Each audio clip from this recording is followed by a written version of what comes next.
ലോകത്തിലെ ഏറ്റവും വലിയ ടെക് ഭീമനായ മെറ്റ ഇന്ത്യയുടെ പരമാധികാരത്തിന് മുന്നിൽ പൂർണ്ണമായും മുട്ടുകുത്തിയിരിക്കുന്നു. പ്രധാനമന്ത്രിക്കെതിരെ വ്യാജ പ്രചാരണങ്ങൾ നടത്താൻ ഫേസ്ബുക്കിനെയും ഇൻസ്റ്റാഗ്രാമിനെയും ആയുധമാക്കിയ ഇവിടുത്തെ ചില പാറ്റകൾ ശരിക്കും ഞെട്ടിയിരിക്കുകയാണ്.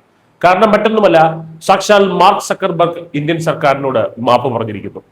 കഴിഞ്ഞ ജൂലൈയിൽ പ്രധാനമന്ത്രി നരേന്ദ്രമോദിയുടെ ഒരു ഫേസ്ബുക്ക് പോസ്റ്റ് അപ്രത്യക്ഷമായ സംഭവത്തിൽ മെറ്റയുടെ ഗ്ലോബൽ അഫയേഴ്സ് മേധാവി ജോയൽ കപ്ലാൻ കേന്ദ്ര IT മന്ത്രിയോട് ഔദ്യോഗികമായി മാപ്പപേക്ഷിച്ചു. കേവലം ഒരു സാങ്കേതിക പിഴവാണ് ഇതിന് കാരണമെന്നാണ് കമ്പനിയുടെ വിശദീകരണം.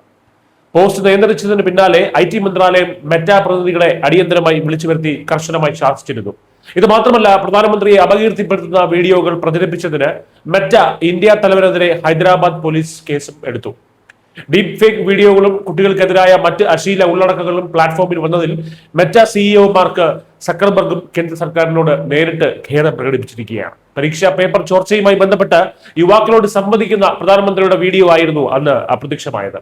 ഇതിന് പിന്നാലെ വലിയ തോതിലുള്ള ഡീപ് ഫേക്ക് വീഡിയോകളും ഇൻസ്റ്റാഗ്രാം വഴി വ്യാപകമായി പ്രചരിപ്പിച്ചു. മോദിയുടെ പോസ്റ്റ് നീക്കം ചെയ്തതിലൂടെ തങ്ങളുടെ അജണ്ടകൾക്ക് മെറ്റയുടെ മൗനാനുവാദം ഉണ്ടെന്ന് വിശ്വസിച്ച് ആഘോഷിക്കുകയായിരുന്നു ഇവിടുത്തെ ലെഫ്റ്റ് ലിബറൽ ഇക്കോസിസ്റ്റം. എന്നാൽ ഇന്ത്യൻ സർക്കാരിന്റെ ഒറ്റ ശാസനയിൽ ആ ആഘോഷം അങ്ങ് അവസാനിച്ചു. രാജ്യത്തെ IT നിയമങ്ങൾ പാലിക്കാതെയും ഭരണാധികാരിയെ അപമാനിച്ചും ഇന്ത്യയിൽ ഒരു ബിസിനസ്സും സാധ്യമല്ലെന്ന് ഫേസ്ബുക്കിനും സക്കർബർഗിനും ഇപ്പോൾ കൃത്യമായി മനസ്സിലായിട്ടുണ്ട്. വിദേശ ഫണ്ടിങ്ങിന് പിന്നാലെ വിദേശ പ്ലാറ്റ്ഫോമുകളെ ആശ്രയിച്ച് സർക്കാരിനെ വീഴ്ത്താമെന്ന് സ്വപ്നം കണ്ടവർക്ക് കിട്ടിയ കനത്ത പ്രഹരമാണിത്.